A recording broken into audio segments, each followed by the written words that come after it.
الحمد لله الحمد لله وحده والصلاة والسلام على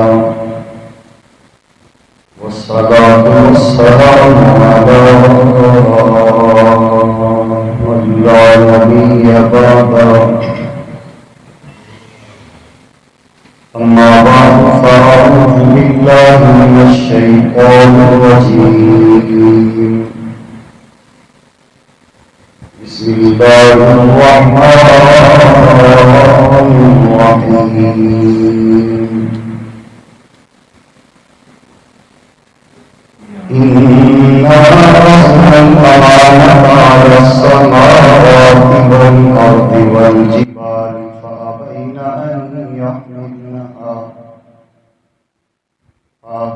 أن يحملنها وأشفقن منها وحملها الإنسان إنه كان ظلوما جهولا. وقال تعالى في مقام آخر: وإن تعدوا نعمة الله لا تحصوها. وقال تعالى: لئن شكرتم لأزيدنكم ولئن كفرتم إن عذابي لشديد. وقال النبي صلى الله تعالى عليه وسلم: لا يؤمن أحدكم حتى يكون هواه تبعا لما جئت به، أو كما قال عليه الصلاة والسلام. صدق الله مولانا العظيم، وبلغنا رسوله النبي الكريم، ونحن على ذلك لمن الشاهدين والشاكرين، والحمد لله رب العالمين. اللهم صل على سيدنا ومولانا محمد وعلى آل سيدنا ومولانا محمد وعترته بعدد كل معلوم لك. اللهم صل على روح محمد في الأرواح، وصل على جسد محمد في الأجساد، وصل على قبر محمد في القبور، وصل على روضة محمد في الرياض، وعلى آله وصحبه وبارك وسلم تسليما كثيرا كثيرا.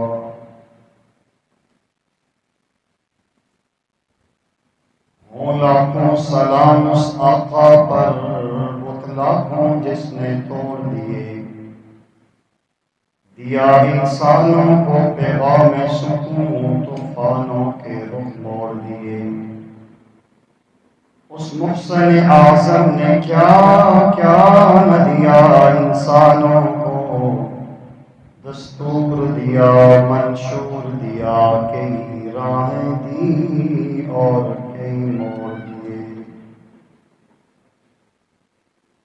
یقین محکم، عمل قیم، محبت فاتح عالم، جہاد زندگانی میں ہیں یہ مردوں کی شمشیریں، غلامی میں ناکام آتی ہے شمشیریں نہ تدبیریں، غلامی میں ناکام آتی ہے شمشیریں نہ تدبیریں، جو ہو ذوق یقین پیدا تو کٹ جاتی ہے زنجیریں، کوئی اندازہ کر سکتا ہے اس کے زور بازو کا، کوئی اندازہ کر سکتا ہے اس کے زور بازو کا، نگاہ مرد مومن سے بدل جاتی ہیں تقدیریں۔ انتہائی قابل صد احترام بزرگوں، نوجوان دوستوں، میرے عزیز بچوں اور میری آواز سننے والی پردہ نشین میری مسلمان بہنوں، اگست کا مہینہ چل رہا ہے اور آج تقریباً 11 اگست ہے۔ ہفتے کے دن 12، اتوار کے دن 13 اور پیر کے دن انشاءاللہ 14 اگست کا دن آئے گا۔ پوری دنیا میں یوم آزادی کے عنوان پہ اہل پاکستان خوشی کا اظہار کرتے ہیں، جشن مناتے ہیں اور جشن آزادی کا اسے نام دیا جاتا ہے۔ یہ اللہ جل جلالہ کا اس دنیا میں اہل ایمان پر بہت بڑا فضل و کرم ہے۔ آقا کریم صلی اللہ علیہ وسلم کی نسبت سے مدینہ پاک کی ریاست کے بعد دنیا میں اللہ نے دوسرا ملک پاکستان ہمیں عطا کیا۔ اہل ایمان کی بڑے عرصے سے تمنا، چاہت اور آرزو تھی کہ دنیا میں ایک آزاد ریاست ہمیں ملے، اسلامی ریاست کا وجود ہو، اس اسلامی ریاست کے اندر اسلام کا نام لینا آسان ہو، عبادت خود کی جائے۔ اللہ جل جلالہ نے بڑی طویل آزمائشوں اور ابتلاؤں کے بعد پاکستان جیسا عظیم ملک اہل ایمان کو اسلام کے نام پر عطا کیا۔ یہ اللہ جل جلالہ کی بہت بڑی نعمت ہے۔ آج بھی آپ ہندوستان کے اس علاقوں میں، مختلف علاقوں میں دیکھیں، ہر دن اگر آپ سوشل میڈیا میں یا عام طور پہ الیکٹرانک میڈیا میں دیکھیں، ہندو متاثر کیسے مسلمانوں کی بستیوں کو ملیا میٹ کر کے رکھ دیتے ہیں۔ انتہائی مظلومانہ وہ حالات ہیں ان مسلمانوں کے لیے جو وہاں رہتے ہیں اور اقلیت میں ہیں۔ یہ اللہ جل جلالہ کی بہت بڑی نعمت اللہ نے ہمیں دی ہے، کاش ہم اس کی قدردانی کر لیں۔ ہمارے ہاں نعمت کی بھی اتنی قدردانی نہیں کی جاتی اور امانت کا بھی خیال نہیں رکھا جاتا۔ عام طور پہ لوگوں کے ذہن میں اتنا ہوتا ہے، کسی کے پاس کچھ چیز عاریتاً رکھ دی گئی، یہ چیز میری آپ کے پاس امانت ہے اور جب وقت پورا ہو جائے تو وہ دے دے تو وہ امانت دار ہے۔ اگر اس چیز کے اندر وہ گڑبڑ کر دے، چیز صحیح انداز میں واپس نہ لوٹائے تو ہم کہتے ہیں بڑا خائن ہے، خیانت کر رہا ہے۔ جبکہ قرآن و سنت کی روشنی میں، قرآن و سنت کی تعلیمات میں امانت کا بڑا وسیع مفہوم ہے۔ یہ بھی امانت ہے، کسی کے پاس آپ پیسے رکھوائیں، کسی کے پاس آپ گاڑی رکھوائیں، کسی کو آپ زمین دیں، کسی کو آپ گھر عاریتاً امانتاً دیں، یہ بھی امانت کے مفہوم میں شامل ہوتا ہے۔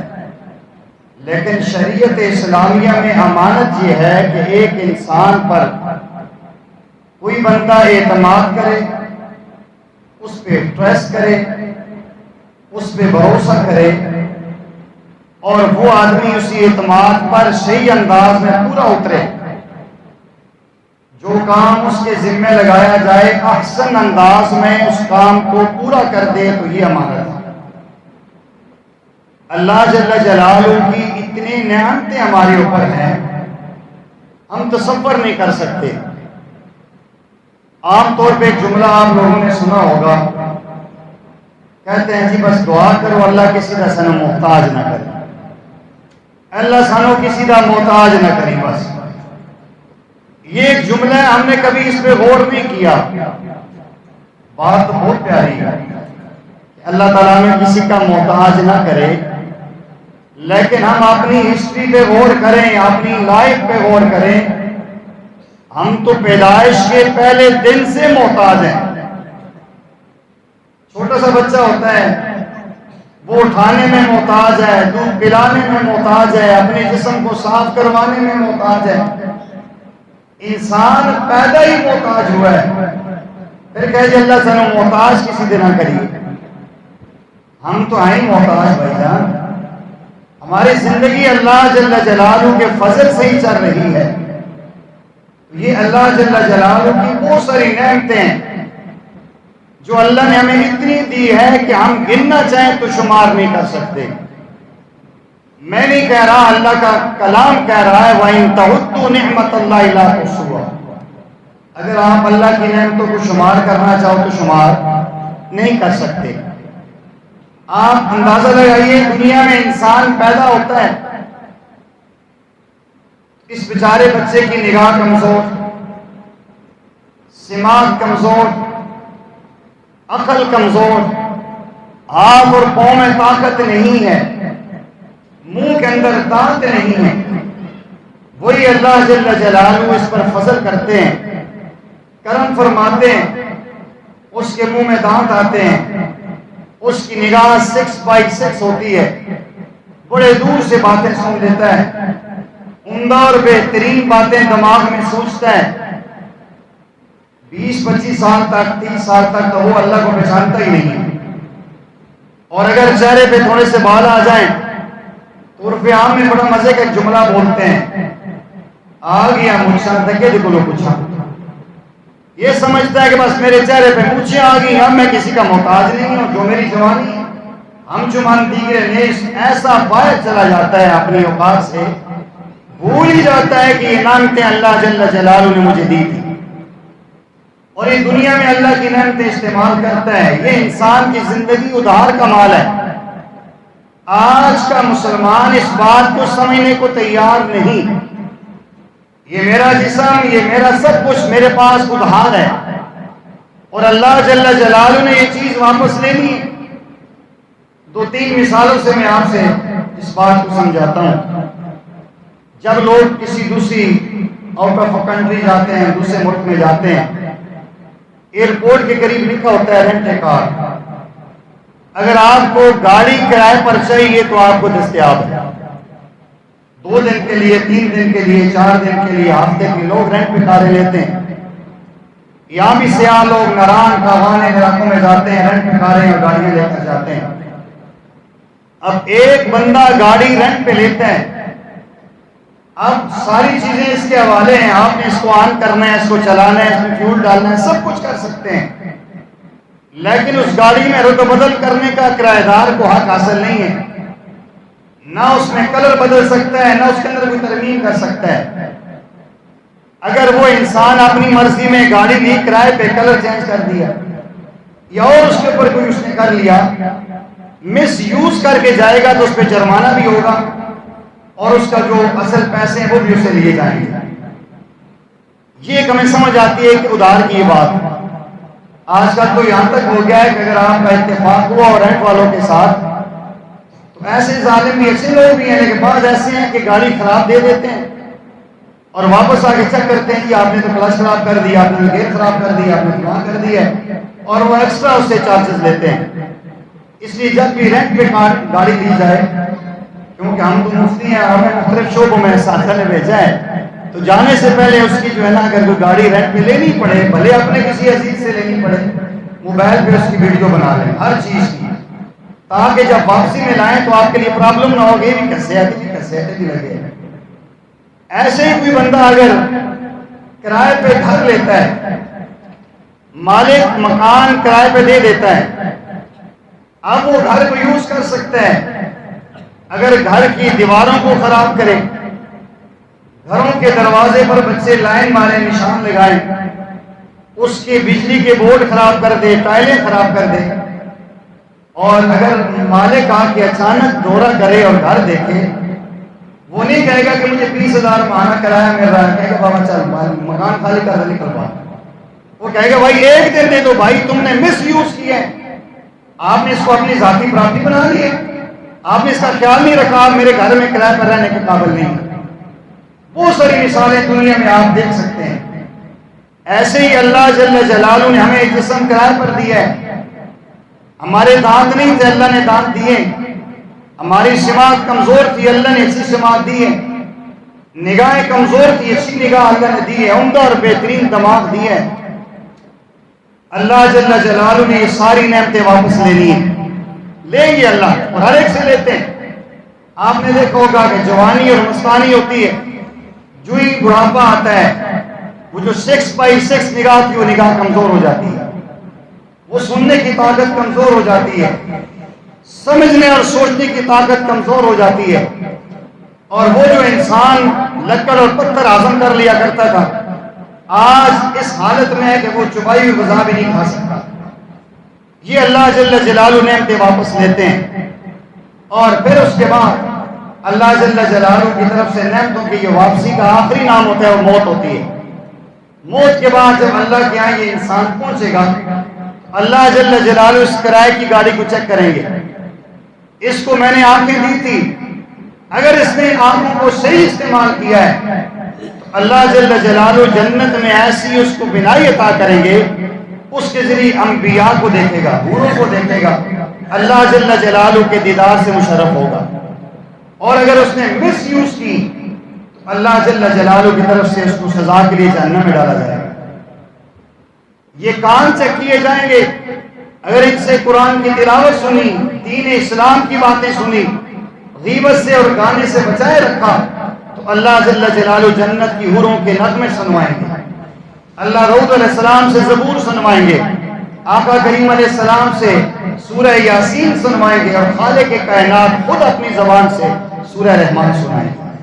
اور اگر ان کو مس یوز کیا تو اللہ جل جلالہ، حدیث میں آتا ہے، سیدنا ابو ہریرہ روایت کرتے ہیں، ان کانوں میں جنہوں نے گانے سنے سیسا پگھلا کے ڈالا جائے گا اور پہرے کر دیے جائیں گے.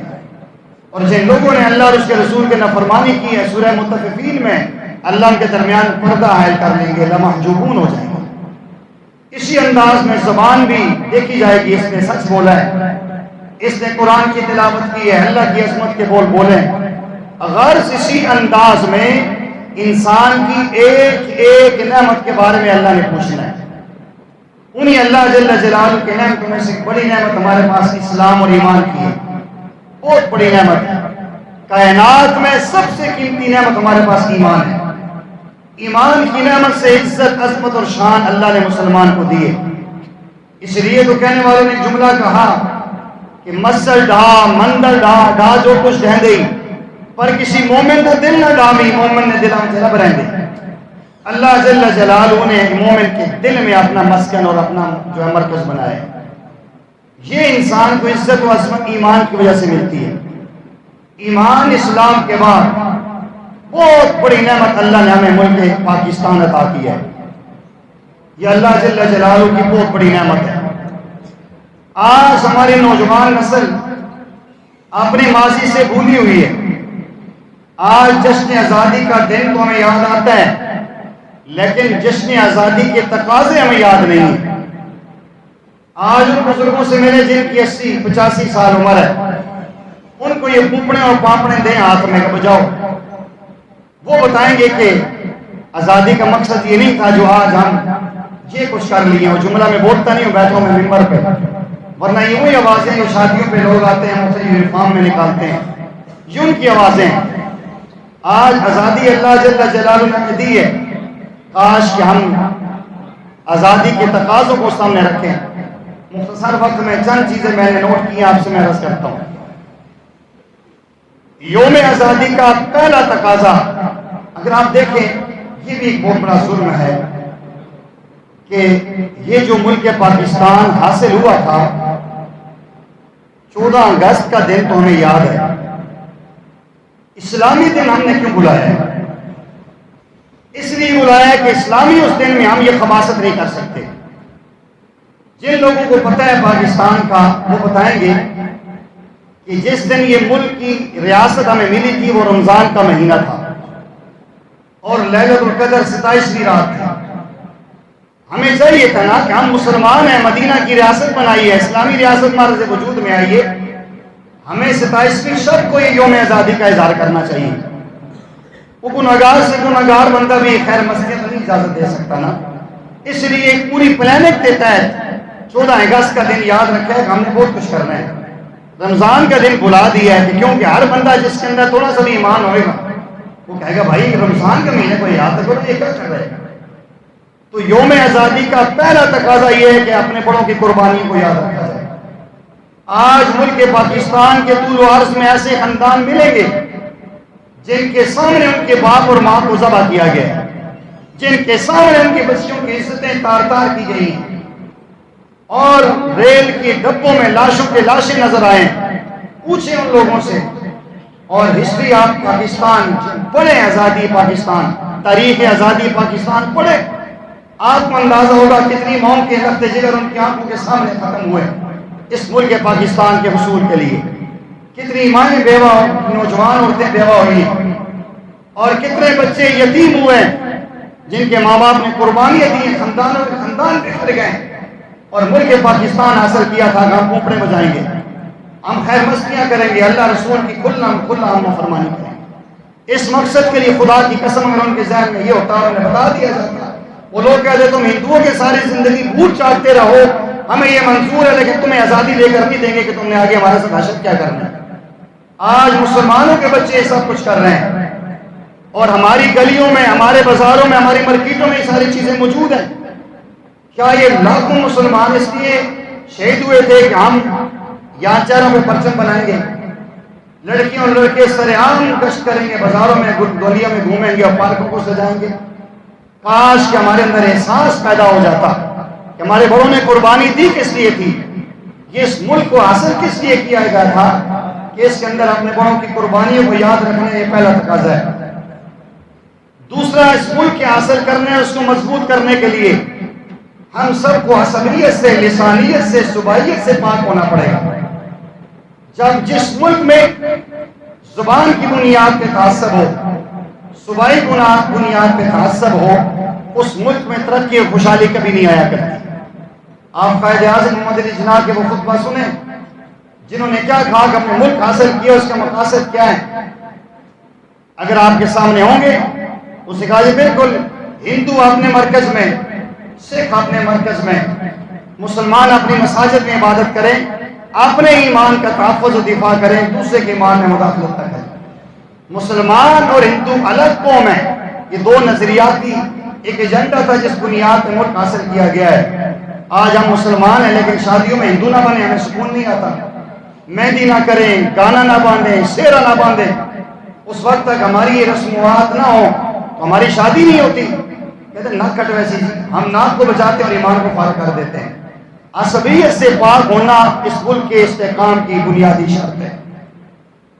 جذبہ انصار پیدا کرنے کا جذبہ، ان لوگوں نے اپنا گھر بار چھوڑا ہے ملک پاکستان کے اصول کے لیے۔ آج بندے کو 2 پیسے کی نوکری مل جاتی ہے تو سب کچھ بھول جاتا ہے، جبکہ ملک پاکستان کے حصول کا ایک عام مقصد یہ تھا کہ ہمارے اندر انصار کا جذبہ ہو، قربانی کا جذبہ ہو۔ ہم اس پیغمبر عربی صلی اللہ علیہ وسلم کے نام لیوا ہیں جن کی ساری زندگی قربانی اور انصار پہ ہے۔ نبی پاک صلی اللہ علیہ وسلم نے کسی کو بھی اپنے در سے خالی نہیں بھیجا، ہمیشہ قربانی دی ہے، اور ہمیشہ امت کے لیے آپ روئیں اور تڑپیں۔ تو اس یوم آزادی کا ایک تقاضا ہمارے ساتھ یہ بھی ہے کہ ہم اپنے اندر انصار اور قربانی کا جذبہ پیدا کریں، مسلمان کے ساتھ ہمدردی اور محبت کریں۔ آپ یقین کریں کہ آج دنیا میں غیر مسلم ایک ہے، یہ آپ صدر میں جائیں بروئی فرقہ ہے، وہ اپنے غریب بندے کو سہارا دے کے کھڑا کرتے ہیں۔ تشیع ایک ہے، مٹھی بار ہوتے ہیں لیکن کہیں ہو تو پتہ چلتا ہے کہ پورا محلہ ہی ہے۔ قادیانیوں میں آپس میں اتحاد ہے، یہودیوں میں اتحاد ہے، عیسائیوں میں اتحاد ہے، لیکن مسلمان کی ٹانگ کھینچتا ہے۔ سکا بھائی پیسے کے خاطر بھائی کا دشمن بنا ہوا ہے۔ یہ وہ بنیادی اسباب ہے جنہوں نے ہمیں ٹکڑے ٹکڑے کر کے رکھ دیا۔ جذبہ انصار پیدا کرنا، جیسے ہمارے بڑوں نے گھر بار چھوڑے، اپنی جائیدادیں اور قربان کیے ہیں، کاروبار قربان کیے، اسلام کے نام پہ ملک حاصل کیا ہے، تو ہم یوم آزادی کا یہ تقاضا بھی سامنے رکھیں گے انشاءاللہ۔ اس دن سے ہم یہ جذبہ لیتے ہیں کہ بڑوں نے قربانیاں دی ہیں، ہم ملک و ملت کے لیے ہر قسم کی قربانی دینے کے لیے تیار، ہم جذبہ احساس سامنے رکھیں گے۔ ملک کی خوشحالی اور ترقی کے لیے ایک بنیادی تقاضا، چوتھا یہ تقاضا بنتا ہے ہم ملک کے قوانین کا خیال رکھیں، ملک کے قوانین کی پاسداری کریں۔ آپ نے مختلف جگہ دیکھا ہوگا جہاں ہمارے یہ ٹریفک کے سگنل لگے ہوتے ہیں، سائڈوں میں لکھا ہوتا ہے کہ اچھا شہری ہمیشہ اپنے ملک کے قوانین کا خیال رکھتا ہے۔ اب وہ ساری باتیں جو قوانین اسلام کے دائرے میں ہیں، اسلامی نظریاتی کونسل کی سفارشات سے یا 1974 کے جو قوانین اسلامی دفعات میں ہیں، ان کا دفاع کرنا، ان کی پاسداری کرنا ایک مسلمان ہونے کی حیثیت ہمارے اوپر لاگو ہے۔ ملک کے قوانین کا خیال رکھنا، اگر ملک کے قوانین کے خلاف ہم چلتے ہیں، جو اسلام کے ساتھ ٹکراؤ نہیں کرتے، تو یہ بھی اپنے ملک کو غیر مستحکم کرنے کی طرف ایک عام ہمارا قدم ہے۔ ملک میں خوشحالی اور ملک میں استحکام آئے گا، اس کے ملک کی قوانین کی پاسداری کی جائے۔ اور پانچواں تقاضا یہ ہے کہ اپنے ہم وطنوں سے تعاون کیا جائے۔ ملک پاکستان کو ہم وطنوں سے تعاون کیسا ہو سکتا ہے؟ تاجر اپنے گاہکوں سے تعاون کرے، بڑا اپنے چھوٹوں سے تعاون کرے۔ ہم کیا کرتے ہیں، جس کو 2-4 پیسے کی چیز مل جاتی ہے اتنا اسٹاک کر لیتا ہے، چیزیں اسٹاک کر کے مارکیٹ سے کم کی جاتی ہیں اور پھر مہنگے داموں بیچی جاتی ہیں۔ ہم وطنوں سے تعاون ہو رہا ہے۔ رمضان کا آپ سامنے دیکھ لیں، مسلمانوں کا ملک ہے، رمضان سے پہلے خورد و نوش کی چیزوں کو آسمان سے ریٹ باتیں کر رہے ہوتے ہیں۔ یوں ملک ترقی پہ نہیں جایا کرتا۔ ہمارے سامنے موجودہ دور میں افغانستان ہے، انہوں نے ایسے علاقے سے جو افغانستان کے انتہائی پسماندہ علاقہ تھا، وہاں سے چائنا کے تعاون سے آئل نکالنے کا کام شروع کیا اور اس علاقے کے 5000 بے روزگار لوگوں کو روزگار دیا۔ وہ ویسے ملک استحکام کی طرف نہیں جا رہا، وہ اپنے ہم وطنوں کا خیال رکھتے ہیں۔ ہمارے ہاں اپنے ہم وطنوں کو کاٹا جاتا ہے اور ان کی کمزوریاں سامنے رکھی جاتی ہیں، اور جسے جہاں موقع ملتا ہے اپنے ہاتھ صاف کرنے کی کوشش کرتا ہے۔ ایک بہت بڑے عالم کہہ رہے تھے، آج احساس نہیں ہے، ایک چھابڑی والے سے لے کر اعلیٰ عہدے تک، ملک کے پاکستان کی لگام چلانے والوں تک، ہر بندہ جہاں داؤ لگتے ہاتھ صاف کرتا ہے۔ یہ وجہ ہے کہ ملک ڈیفالٹ ہونے کے قریب جا چکے، اس میں استحکام نہیں آ رہا۔ یہ جشن آزادی کے دن کا یوم ہے، جشن کا لفظ غلط ہے، ہمیں نہیں استعمال کرنا چاہیے۔ یوم آزادی کا دن تقاضا کرتا ہے ہم اپنے ہم وطنوں کے ساتھ تعاون کریں۔ چھٹی چیز، عمل بالمعروف اور نہی عن المنکر کو ہم جاری رکھیں۔ یہ ملک ہر بچہ کہتا ہے، بوڑھا کہتا ہے کہ پاکستان کا مطلب کیا؟ آپ بولیں گے جی، پاکستان کا مطلب کیا؟ لا الہ الا اللہ محمد رسول اللہ۔ یہ خالی کلمہ نہیں ہے کہ اللہ جل جلالہ کے احکامات کو مانیں گے اور رسول کریم علیہ السلام کے طریقوں پر چلیں گے، اس لیے ہم نے یہ ملک لیا ہے۔ تو اللہ کے احکامات کی تبلیغ کرنا، اللہ کے نبی صلی اللہ علیہ وسلم کے طریقوں پر امت کو لانا، بے حیثیت مسلمان، بے حیثیت پاکستانی ہماری ذمہ داری بنتی ہے۔ تمام برائیوں سے خود رکنا اور دوسروں کو روکنے کی کوشش کرنا، یہ بے حیثیت مسلمان اور بے حیثیت ریاست پاکستان کے باشندے کی ہماری ذمہ داری بنتی ہے۔ اور یوم آزادی کا تقاضا بھی یہ ہے کہ ہم عمل بالمعروف و نہی عن المنکر کو عام کریں، اس کو جاری رکھیں، اور اسی انداز میں ہم کوشش کریں اپنے ملک و ملت کے لیے دعائیں کریں۔ آپ دیکھیں جن لوگوں نے ملک حاصل کیا تھا، علماء کی قربانی ہم نے یکسر سائڈ پہ کر دی۔ مشرقی پاکستان میں، مغربی پاکستان میں یوم آزادی کے دن پرچم پاکستان کس نے لہرایا تھا، یہ پڑھے جا گیا۔ پھر آپ کو نظر آئے گا کہ علماء کا کردار اس پاکستان میں ہے کہ نہیں۔ علامہ شبیر احمد عثمانی نے کراچی میں، مولانا ظفر عثمانی نے ڈھاکہ میں پرچم پاکستان لہرایا تھا، شکرانے کے نوافل پڑھے تھے، اللہ جل جلالہ کے سامنے دعائیں مانگی تھی۔ آج ہمیں تو علماء کے لفظ سے ہی برائی لگتی ہے، اور مولوی کی تک ہے، مولوی نہ کم کے۔ یہ ایسا ایک جملہ ہے، یقین کریں کہ ملا کا لفظ اتنا بڑا عظمت والا جملہ تھا۔ ملا علی قاری رحمۃ اللہ علیہ، وہ بڑے بڑے نام تھے، انگریز نے اس لفظ سے اتنی نفرت کروائی ہے آج کسی کو مولوی کہیں یا ملا کہیں تو بیچارہ وہ اپنا چہرہ چھپاتا ہے، حالانکہ یہ دین کی بنیاد ہے۔ لا الہ الا اللہ محمد رسول اللہ کلمہ پڑھانے والے مسلمان ہیں، اور مسلمان کی ریاست مضبوط تب ہو سکتی ہے جب لوگ اپنے علماء پہ اعتماد کریں۔ آپ کہتے ہیں مولوی عقیدہ کی ہے، تو اپنا اثر دیکھیں پاکستان میں کیا ہو رہا ہے، اور قریب میں دیکھیں یہ سامنے افغانستان میں وہاں مولوی نے کیا کر کے دکھایا۔ دنیا میں ایسا ریاست لائیں دکھائیں، آج افغانستان کا کسی ملک کو 1 روپیہ بھی قرض نہیں دینا، وہاں علماء کے ہاتھ میں لگام ہے، باغ دوڑ ہے۔ ہم علماء پہ اعتماد نہیں کرتے، جہاں سے ہوا نکلتی ہے وہاں سے جوش بھاگنا شروع کر دیتے ہیں، اور آزادی کے دن کو جشن مناتے ہیں مسلمان۔ میں ایک سوال کرتا ہوں، آج 5 منٹ آپ سے میں فالتو لوں گا کہ پھر آگے ٹائم نہیں ہو رہا، خیر ہے کوئی بات نہیں، ناراض نہ ہوا کریں، ٹائم کی پابندی ضروری ہے، لیکن یہ باتیں بھی تو عام ہے نا، آپ آتے ہی آخری ٹائم ہے تو 5 منٹ تمہارا حق بنتا ہے، اس میں ناراض نہ ہوا کریں۔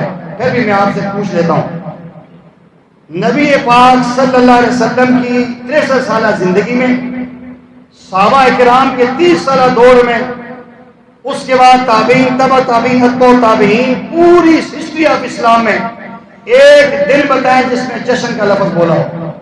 ہم کیسے مسلمان ہیں؟ ہم ریاست پاکستان، ریاست اس کا اسلامیہ جمہوریہ پاکستان اس کو کہتے ہیں، ہم کیوں اس یوم آزادی کو جشن کے نام سے بناتے ہیں؟ ہم کیوں اپنی بچیوں اور نوجوان بچیوں کو میک اپ کروا کے روڈوں میں کیوں بیچتے ہیں؟ ہمارے بڑوں نے تو اپنی بچیوں کی عزت کے لیے قربانیاں دی تھیں۔ آج اگر تقاضا تو یہ ہے، میرے اسپیکر میں جہاں تک آواز جا رہی ہے، مزہ تو یہ ہے، آج میری مسلمان بہن، ماں اور مسلمان بھائی اور بزرگ اس بات کی غیرت کا تقاضا کریں، ہمارے پورے علاقے میں کوئی بچہ پھونپڑا نہیں بجائے گا، یوم آزادی کا دن آئے گا نفل پڑھیں گے، ہم شہداء کے لیے سارے ثواب کریں گے، ان کی قربانیوں کی لاش سامنے رکھیں گے، ان کی طرح جذبہ، یہ کون سی بات ہے؟ ہماری معیشت اپنی نہیں، ہماری ثقافت اپنی نہیں، ثقافت میں ہم غلام ہیں، معیشت میں ہم غلام ہیں، ہم سیاست میں غلام ہیں، تجارت میں ہم غلام ہیں۔ آزادی کی طرح ہمارے پاس ملی ہے، ہم کون سے آزاد ہیں؟ یہ کون سی آزادی ہے؟ ہم اپنی مرضی کا جو ہے نا کوئی نظام کر نہیں سکتے، مساجد مدارس اگر بنانا چاہیں رجسٹر نہیں کروا سکتے، اور اسی انداز میں اگر کوئی ہماری مسلمان غیرت مند بیٹی ثقافت کرنا چاہتی ہے، ہماری یونیورسٹیاں ثقافت نہیں کرنے دیتی، برقع نہیں پہننے دیتی، یہ ریاست مدینہ، ہم کون سے آزاد ہیں؟ پھر وہی ہوتا ہے جو باولپور میں ہوا ہے، وہی ہوتا ہے جو ڈیرہ غازی خان میں ہو رہا ہے۔ ابھی بھی ہوش ہمیں نہیں آ رہی ان لوگوں کو جنہیں اس پردے سے لرزش تھی نا، جنہیں برقع برا لگتا تھا، جنہیں علماء یہ کہتے تھے 10 سال کی بچی کو محجوب کرو، اب وہ 5,000 اور 25,000 جب بچیوں کی استیں تار ہوتی ہیں، اب ان کو کلیزہ منہ کو آ رہا ہے نا۔ اگر علماء پہ اعتماد کرتے اور نبی پاک صلی اللہ علیہ وسلم کی سنت کو سامنے رکھتے تو آپ یہ شرمندگی نہ دیکھنا پڑتا۔ آج ہر دن نیا اسکینڈل آ رہا ہے۔ الحمدللہ پورے پاکستان میں بنات کے مدارس ہیں، کوئی ایک مدرسہ بتاؤ جس میں ایسی گندگی اور ایسی خباثت ہوئی ہو۔ صرف کہنے کا مطلب یہ ہے کہ اپنی زبان کو سنبھالو، علماء دین اور قرآن کے خلاف باتیں نہ کرو، نبی پاک صلی اللہ علیہ وسلم کی سنت کے خلاف باتیں نہ کرو، ورنہ کل پکڑے جاؤ گے۔ اللہ جل جلالہ کے عام معاوضہ ہیں، یہ سارے کیمرے محفوظ کر رہے ہیں کرامن کاتبین، کل میدان حشر میں جب جائیں گے نا وہ پوری ریل جلا دی جائے گی، دیکھو اپنی ویڈیو، اقرا کتابک کفا بنفسک اليوم علیک حسیبا۔ میری مسلمان بہنوں اور بھائی اور بزرگوں اور نوجوان بچوں، عزم کرو ہم نبی پاک کے امتی ہیں، سیدنا بلال، ابوبکر، عمر، عثمان، علی کے نام لیوائیں، سیدنا امام حسن اور حسین کے ہم نام لیوائیں، ہم وہ آزادی منائیں گے جس انداز میں ہمارے بڑوں نے آزادی منائی۔ بڑوں کی آزادی نوافل، تلاوت، ذکر اذکار اور روزے رکھیں، اور اپنے شہدائے پاکستان کی تحریک والوں کو سارے ثواب کریں۔ یہ کون سی پرچم ضرور لگائیں، پرچم ہماری عزت ہے، ملک ہماری مادر ملت ہے، ہمیں اس کو اپنی جان سے زیادہ عزیز ہے، یہ ہی ہمیں اپنے اندر سمونے والا ہے۔ لیکن ہمارے بڑوں کی آزادی کا یہ مقصد نہیں تھا جو ہمارے بازاروں میں ہو رہا ہے، پوں پاں ہو رہی ہے، نوافل کوئی نہیں، نماز کوئی نہیں، دعا کوئی نہیں۔ خدا را ایسا نہ کرو، اپنی اس انداز کو، روش کو بدلو۔ اور پھر یہ غلامی والی باتیں ہیں، غلامی میں ناکام آتی ہیں تدبیریں نہ شمشیریں، کیا عمدہ بات کی شاعر مشرق نے، غلامی میں ناکام آتی ہیں تدبیریں نہ شمشیریں، جو ہو سو کے یقین پیدا تو کٹ جاتی ہیں زنجیریں۔ یہ غلامی میں تلواریں بناوٹی کچھ نہیں کر سکتی، غلامی میں ایٹم بم کچھ نہیں کر سکتا، سو کے یقین پیدا ہوگا تو یہ غلامی کے زنجیریں ٹوٹیں گی، اور انشاءاللہ یہ ٹوٹیں گی اسلام کی وجہ سے، قرآن کی وجہ سے اور نبی پاک کے فرمان کی وجہ سے۔ اللہ جل جلالہ سے دعا کرتے ہیں اللہ مجھے اور آپ کو توفیق دے جو خرافات ہو رہی ہیں اللہ مجھے آپ کو روکنے کی توفیق دے، ہمیں یوم آزادی کے دن عبادت کرنے کی، نوافل پڑھنے کی اور اپنے شہداء کے لیے سال سوال کرنے کی توفیق عطا فرمائے۔ وآخر دعوانا ان الحمدللہ۔